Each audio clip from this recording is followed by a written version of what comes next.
আসন্ন ফুটবল বিশ্বকাপে ইরানের পরিবর্তে ইতালিকে বিশ্বকাপে দেখতে চায় ডোনাল্ড ট্রাম্প প্রতিনিধি।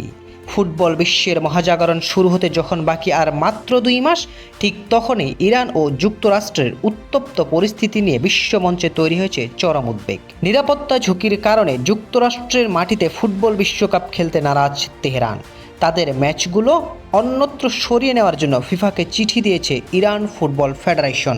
তাদের চিঠির জবাবে ফিফা জানিয়ে দিয়েছে ম্যাচগুলো যুক্তরাষ্ট্র থেকে সরানো সম্ভব নয়।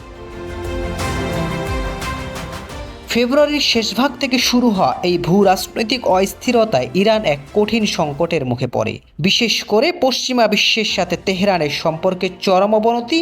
আপনার জাপান ড্রিম আমাদের গাইডেন্স। আপনার একটি মাত্র পদক্ষেপ আপনার ক্যারিয়ারকে নিয়ে যেতে পারে এক অন্য উচ্চতায়। তাই কিউআর কোডটি স্ক্যান করুন, যোগাযোগ করুন আমাদের সাথে। Pacific academy, your Japan dream partner. এবং মধ্যপ্রাচ্যের সামরিক ঘাঁটিগুলোকে কেন্দ্র করে পাল্টাপাল্টি উত্তেজনার প্রভাব সরাসরি এসে পড়েছে খেলার মাঠে। দুই পক্ষের মধ্যে চলমান এই বৈরী সম্পর্কের কারণে ওয়াশিংটন ও তেহরান উভয় পক্ষই এখন একে অপরের মুখোমুখি অবস্থানে। এমন উত্তপ্ত পরিস্থিতিতে মার্কিন প্রেসিডেন্ট ডোনাল্ড ট্রাম্পের দূত মন্তব্য করেন ইরানের পরিবর্তে ইতালিকে বিশ্বকাপের সুযোগ দেওয়ার জন্য। তার মতে 4 বারের বিশ্বকাপ জেতায় টুর্নামেন্টে ইতালিকে যুক্ত করা হবে যৌক্তিক কোনো সিদ্ধান্ত। 2014 সালের পর টানা তৃতীয়বার বিশ্বকাপের চূড়ান্ত পর্বে যেতে ব্যর্থ হয়েছে ইতালি। এবার বসনিয়ার বিপক্ষে হেরে স্বপ্ন ভেঙেছে আজুরিয়াদের।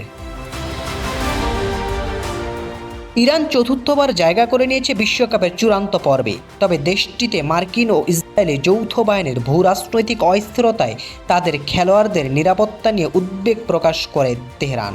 এরপর প্রতিষ্ঠানটির সভাপতি মেহেদি তাজ ফিফাকে চিঠি দিয়ে বলেন, যদি নিরাপত্তা নিশ্চিত না হয় তবে যুক্তরাষ্ট্রের মাটিতে গিয়ে ইরান খেলতে রাজি নয়। তাদের ম্যাচগুলো মেক্সিকোতে আয়োজনের দাবিও জানান তিনি। তবে গত শুক্রবার মেক্সিকো সিটিতে আয়োজিত এক সংবাদ সম্মেলনে দেশটির রাষ্ট্রপ্রধান তাদের এই প্রস্তাবকে নাকচ করে দিয়েছেন।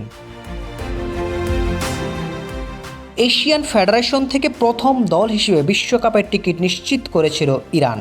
গ্রুপ জিতে তাদের প্রতিপক্ষ হিসেবে রয়েছে বেলজিয়াম, মিশর ও নিউজিল্যান্ড। আগামী 15ই জুন লস অ্যাঞ্জেলসে মাঠে নামার মধ্য দিয়ে তাদের বিশ্বকাপ যাত্রা শুরু হওয়ার কথা। তবে ফিফার অনড় অবস্থানের পর ইরান শেষ পর্যন্ত বিশ্বকাপে অংশ নেবে কিনা তা নিয়ে তৈরি হয়েছে সংশয়। এখন দেখার বিষয় শেষ পর্যন্ত কোন পথে হাঁটে তেহরান। বয়কটের কঠিন সিদ্ধান্ত নাকি সব অনিশ্চয়তা পেছনে ফেলে লস অ্যাঞ্জেলসেই বল পায়ে নামে পারস্য উপমহাদেশের দেশটি।